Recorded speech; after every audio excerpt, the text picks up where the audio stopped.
Voilà, donc on revient à Arnas là pour la demi-finale Benjamin Garçon qui va opposer donc Gabriel Tramonti de Foura et qui sera opposé à Lubin Touré-le-Mot de Elancourt. Donc Lubin Touré-le-Mot, c'est le petit qui a la queue de cheval. Et Gabriel, donc a le maillot rouge et noir de Foura. Ouais, le club de Foura qui a fait sa première saison en Pro B cette année. Et Lubin, donc Touré-le-Mot, qui s'est qualifié aussi avec Arthur Xiao en finale du double. Exactement. Auparavant.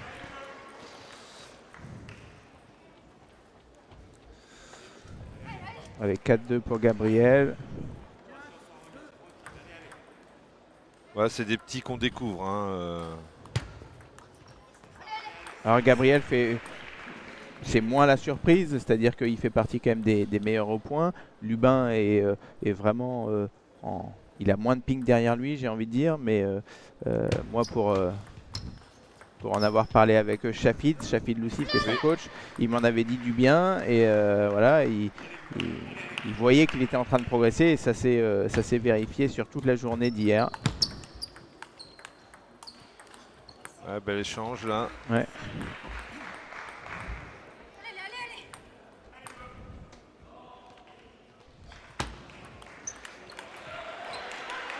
Oui, Foura, dirigé par Jean-Paul Martin et son épouse Martine, d'anciens cadres techniques de la fédération qui sont partis développer le club de Foura et qui va dans le temps, je pense, vouloir grimper en Pro A. Ils font leurs armes en Pro B. Alors moi je me souviens très bien d'eux parce que ma première sélection en équipe de France c'était le 17 décembre 1991 en senior et c'était à Poitiers et c'était eux qui l'organisaient. Et donc à chaque fois ça me fait plaisir de les revoir parce que ça a été le départ un peu de l'aventure. Tout à fait.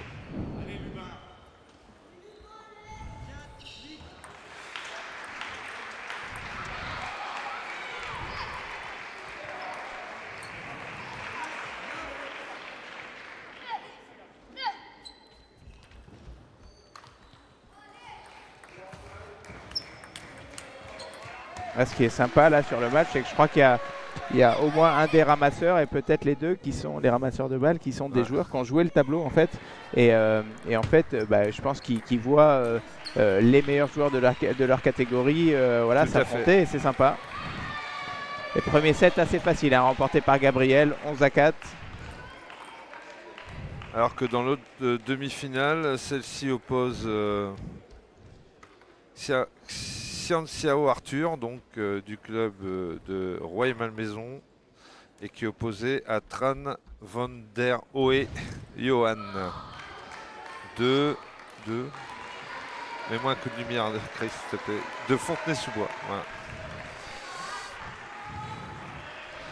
Merci.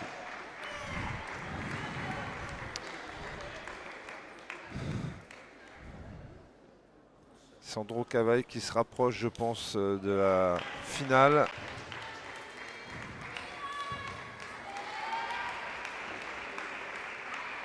Il doit y avoir 10-5, je pense. Ou 9-5. 9-5 peut-être. On sent qu'il est proche de la fin. Ouais.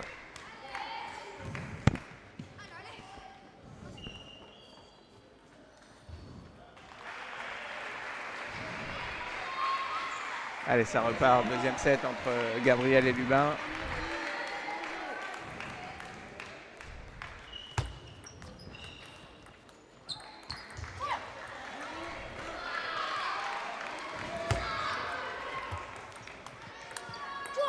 Ouais, Lubin, aussi bien en simple hier qu'en double, a fait preuve de beaucoup de combativité. S'appuient tous les deux sur un peu le même... Alors là, il vient de changer, mais un peu le même service pioche. Ouh, elle est pas loin. Alors forcément, on va faire un petit signe à Jacques Montmessin, hein, parce que Foura, c'est en Nouvelle-Aquitaine. Hein, donc voilà. Donc Jaco, on ne t'oublie pas, surtout pas. Et bravo à la Nouvelle-Aquitaine d'avoir placé ce joueur en demi-finale pour l'instant.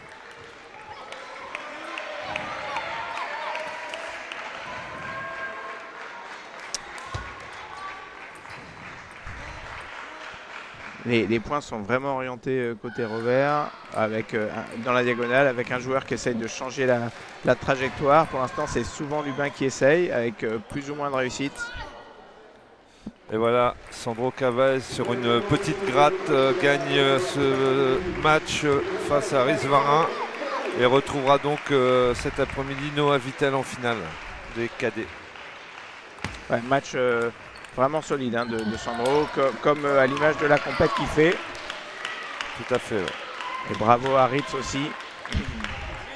Ouais, Ritz qui est un joueur qui accroche hein, jusqu'au bout, il a essayé.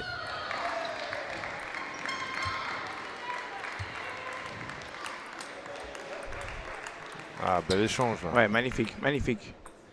Ouais. Alors c'est vrai qu'en général, dans les petites catégories, souvent quand on prend le jeu à son compte, c'est-à-dire qu'on ne prend plus régulièrement l'initiative, on a un ratio de faute qui est plus important que voilà, quand on grandit. Et donc c'est pas forcément la prime à celui qui attaque. Donc parfois on se dit est-ce qu'il ne faudrait pas mieux pousser et bloquer, oui. Mais si en fait on essaie de se projeter un peu sur les années à venir, bien entendu que c'est comme ça qu'il faut jouer.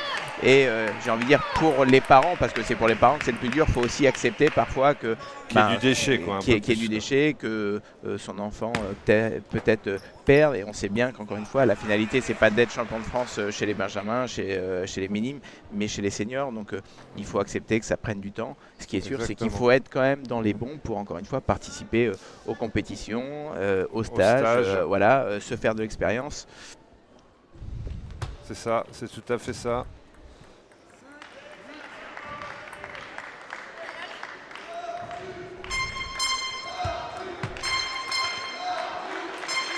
Alors, on a vu adresser aux parents, Chris, c'est sûr que ces jeunes joueurs à Benjamin doivent s'entraîner tous les jours. Hein.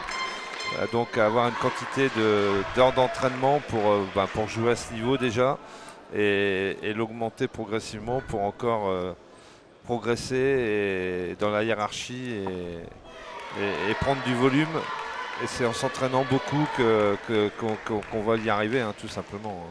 Après, il y a des enfants qui s'entraînent dans des clubs ou dans des régions où c'est assez facile de s'entraîner beaucoup. Et dans ce cas-là, il y a la possibilité de rester à la maison où on est bien, où on est aussi suivi scolairement, où on a besoin aussi parfois de ses frères et sœurs. Il y a des rassemblements aussi dans la ligue. Exactement. Voilà. Et parfois, on a besoin d'aller un peu plus loin. Et ça, il faut aussi sentir si son enfant est prêt à le faire. Si parfois, enfin moi ça a été mon cas, mes parents m'ont dit...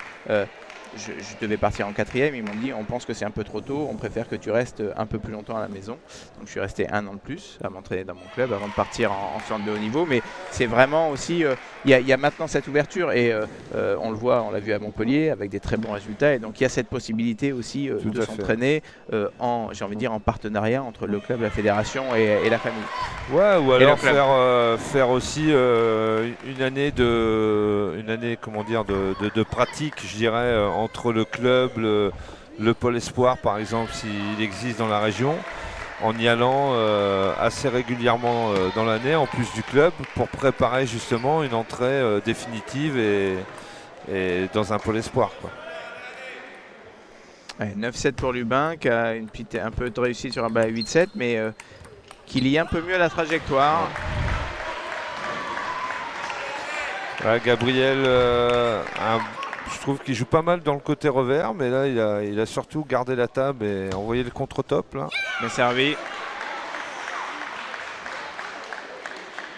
On a l'impression que Lubin il s'y attendait à ce service long, donc il s'en veut un peu. Il n'a pas réussi à bien la négocier à Anvers. Alors, allez, 9-9, c'est forcément les mains importants. Qu'est-ce qu'il va choisir? Un petit service pioche lifté. Bien joué. Attention, bien joué ça. Oh, bravo. Joli. Ouais, bravo. Finement joué là. Balle de 7. Dommage, c'est bien. Alors, belle variation là. Ouais. Il a remis de la trajectoire, il a remis de la rotation et il a surpris Lubin sur ce toe spin. Ah. Ouais. Il a la chance au bon moment. Il se procure une balle de 7. Gabriel. Bien sauvé. Ça joue vite, hein, Chris. Hein. Ouais, c'est normal, ils sont jeunes, on prend un peu moins de temps, on a moins cette réflexion. Exactement. On joue souvent en diagonale quand on écarte vraiment en ligne droite. Il y a peu de fois le passage au milieu, mais c'est logique, il y a déjà un niveau de jeu qui est top hein, par rapport à nos générations. Le fond de jeu est sympa, ouais. Démarrage du revers, c'était bien. Je pense que les coachs vont tous les deux vont leur demander de passer un peu plus par le milieu. C'est un peu trop systématique dans la diagonale puis d'écarter. C'est souvent les mêmes points pour l'instant. Mais je suis sûr que ça va évoluer. Ils ont le potentiel technique pour le faire. Ah. Service loupé à 12-12 pour Gabriel. Oh oui, bien joué. Il s'est bien repris là, juste après avoir raté son service.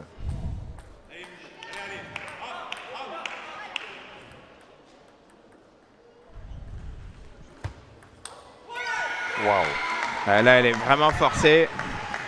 Il l'avait vu qu'il était lifté, mais... Mal contrôlé la balle. Beaucoup mieux. Ah bah il y va. Hein. Il envoie le top frappé là 2 fois.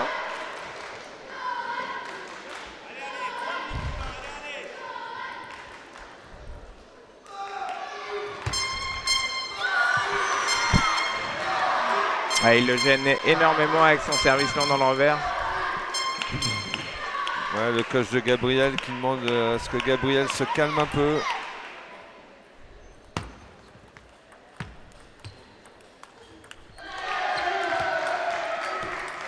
Il est bien engagé pour Gabriel, le point, mais il s'en sort, Lubin. Bravo. Bel échange encore. Hein.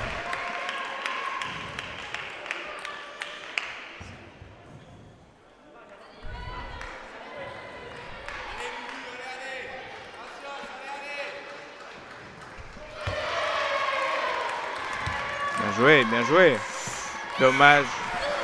Un peu de précipitation sur la dernière. Elle était plus courte et il a voulu la prendre au rebond. C'est mal ajusté par rapport à la balle. Il avait un peu de temps pour la jouer. Là, il est passé par le milieu. Voilà. C'est ce qui a fait la différence. 2 manches à 0 pour Gabriel. Là, c'est monté en niveau là, sur la fin de ce set. Là, hein. Il y avait beaucoup de tenues de balle. J'ai super apprécié le changement de rythme avec le top-spin coup droit, avec changement de trajectoire. Et Xian Xiao là, qui se fait égaliser à 1 partout alors qu'il menait. Attention à ses émotions, Xian Xiao. Souvent, il monte vite dans les tours. Il faut qu'il arrive à se canaliser. Et là, sur la table 1, ça va être intéressant de voir comment Lubin arrive à réagir. Il est maintenant mené 2-7-0. Il vient de perdre un set important.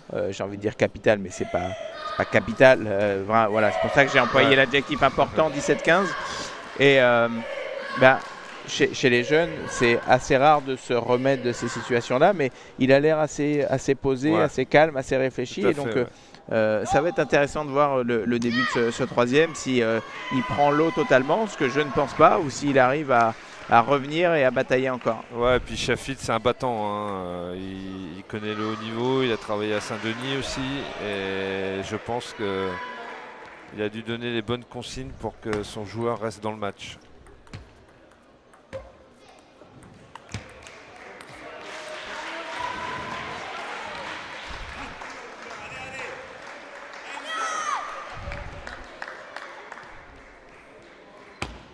Bien servi. Magnifique ce service.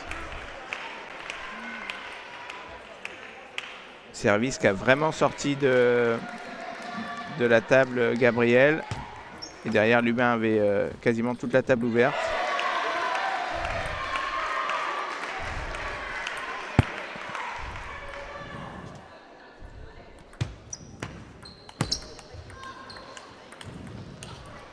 Dommage.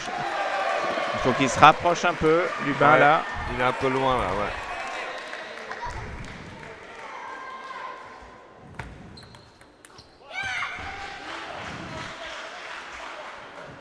Il essaye, Lubin. Hein. Et là, il a fait un service pioche shifté. Il n'avait pas encore fait. Et oui, Bien encore servi. un service petit côté dans le revers là qui fonctionne pas mal. Je pense qu'il va falloir qu'il accentue là, mais encore une fois, on parle beaucoup de Lubin parce que c'est plutôt l'outsider sur ce match, mais Gabriel est très solide. Hein. Je veux dire, il trouve rapidement les solutions, il sert bien, il gêne beaucoup Lubin avec celui-là, justement, le long dans le revers. Il s'amène le point un peu comme il veut derrière. Bravo, bravo. Bien bougé là, il s'est bien réajusté, il a bien repris le petit pas de côté qui lui a permis de reprendre le coup droit. Ouais, alors que sur l'autre demi, il y a Arthur qui est en train de... Ouais. Ça commence vraiment à être difficile. 1-1, 5-1 pour l'autre, avec un magnifique coup droit.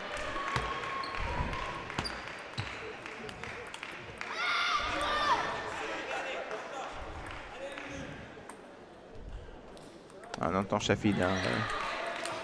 Ah, elle est pas loin, c'est bien, c'est bien. Il produit. Ouais, c'est agréable ce qu'il fait Lubin là. Hein. Il va falloir régler 2-3 choses, mais il va de l'avant. Ouais, là, il est loin sur l'arrière.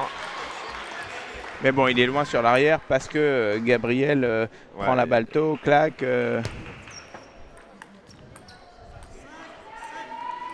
Même s'il loupe ce revers, on sent qu'il touche vraiment bien la balle. Allez, les 2 points, ils sont importants là.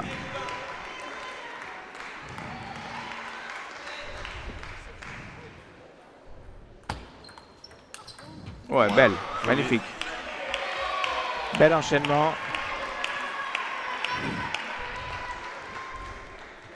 Il y a un cop qui s'est formé là dans les tribunes.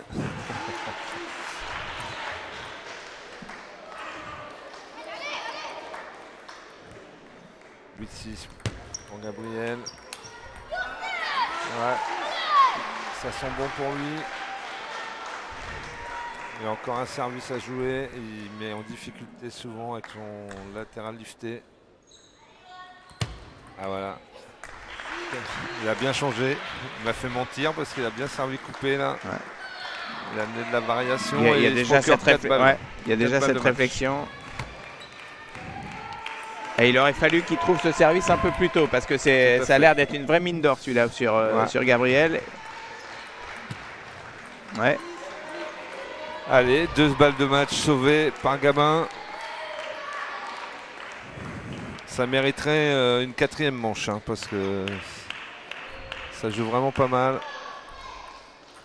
Temps mort demandé par le coach de Gabriel. Ouais. C'est pas mal vu parce que là, faut temporiser un peu, reprendre ses esprits, faire le bon choix au niveau du service.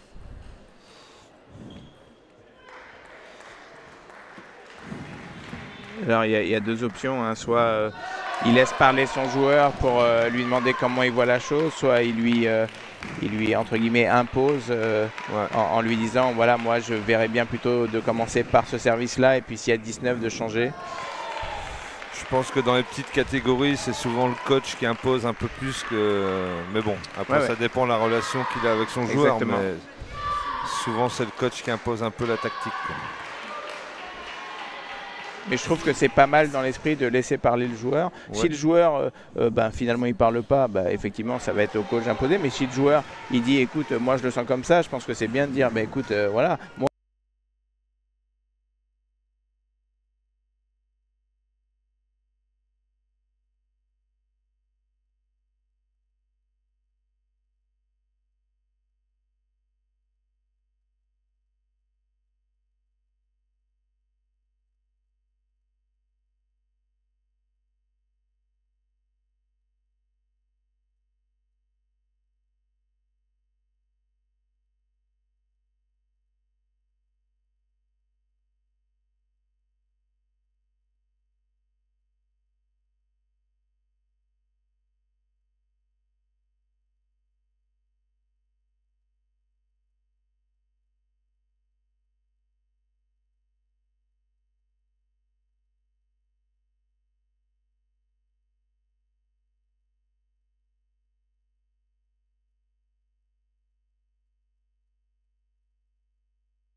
Premier championnat de France, c'était en junior, Chris. Ah ouais. J'ai été, dès mes premiers championnats de France, j'ai été champion de France de double avec Jean-Christophe Arnout. J'étais inconnu au bataillon à l'époque. Et que tout comme toi, je suis parti en sport-études à 14 ans. Ouais. Ok. Voilà. Eh ben écoutez, on va vous retrouver un peu plus tard dans la journée pour les finales. Peut-être qu'on a encore une demi-finale en Benjamin à commenter, je pense. On va voir ça. Sinon...